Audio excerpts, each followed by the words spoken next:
Hello, it's Ben with the DIY Homefront, and today I'm in my bathroom and I've got two things I need to fix. I've got a really rusty screw that looks ugly, and I also have a door on our vanity that just doesn't want to open and close anymore. So we're going to fix the door and replace that rusty screw, so let's get started. Well, this is our pretty shower, and it's got a nice glass door, and it's got these hinges with these gorgeous stainless steel screws. The only downside is once you get in the shower, I end up with this one horrible looking screw that isn't even stainless steel and over time has rusted and it needs to be replaced.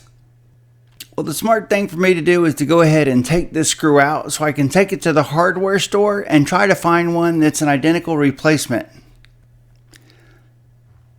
With the exception that this screw apparently has a rounded head, but all the other ones are flat-headed, I would say somebody stripped this screw out when it was installed and replaced it with what they had on hand. Well, the screw is by far the easiest fixed. Let's get on to that door that won't open and shut. Well, if you're a female viewer, you know all about the curling iron and things. Well, my wife keeps hers in this bottom cabinet and she opens up these drawers every day. But this side does not want to open or shut. I think if you look at the hinge, look at the way it immediately starts to flex. When you open and close it, this hinge stays really stiff. It lets you get to about this point and then it doesn't want to go any farther. The bottom hinge seems to be just fine. It immediately starts to flex. But that top hinge just does not want to do it. So we're going to take this hinge off and we'll go find another one. Well, I made this vanity way back in 2008 when we remodeled the bathroom, so there's no telling how many times it's opened and closed over the last 16 years. So I don't think it's necessarily failed early, I think it's just worn out. Okay, now what you're going to need is a Ziploc bag because you're going to want to put your 8 screws, your hinge, and the screw that you're getting, and we're going to want to take this with us and go to the hardware store and see if we can't find an exact replacement and the same type screws. Once you've made it to the hardware store, there's a whole aisle of screws, so having the one you're looking for with you just makes it too easy. All right, we are back. Let's see if these work. Well, I found the screw easy enough, but I had to go to 2 different hardware stores before I found a direct replacement for that hinge. And you can see those are an exact replacement. Well, there's the old one, and it came with 2 new ones. So let's replace both of these instead of just one. Now, when it comes to your screws, it can be hard to put them in, especially if you're using something long like this because they just want to fall off. And you can solve that problem by using this magnetizer. And you can take a magnetizer and you can run your screwdriver through it. And as the tip's going across the 2 magnetic fields, it will end up becoming magnetic too. And now you can keep the screw on the tip of the screwdriver no matter what you do. You don't have to worry about it falling off. So we can use this screwdriver to start them and this one to finish them up. Well, the new hinges came with their own screws, but we're not going to use those.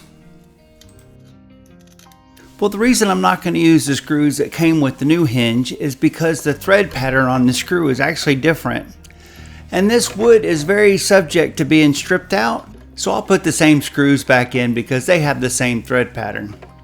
And I know you don't need to see me put in every screw, but I just wanted you to be able to see that magnetizer really does make starting screws a whole lot easier.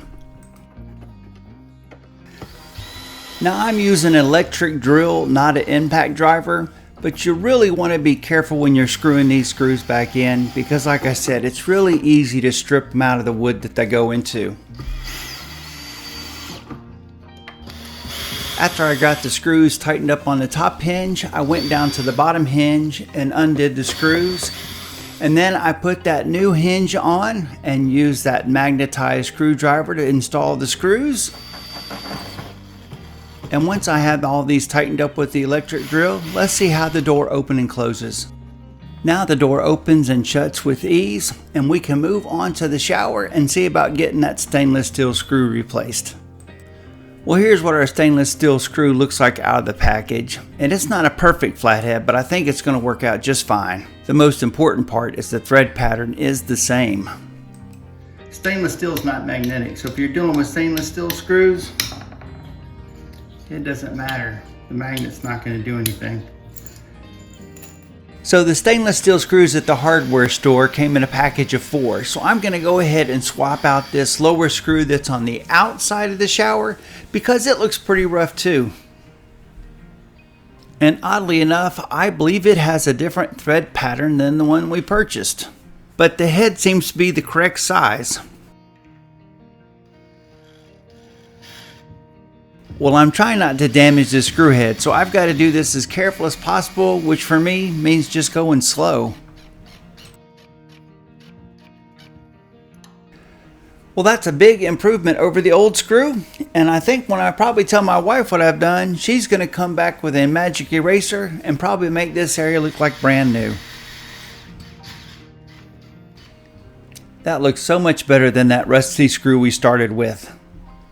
Well, there's everything we used. A magnetizer for our screwdriver, power screwdriver, flashlight, and then the replacement parts. And now we've got a bag of screws to put in the leftovers.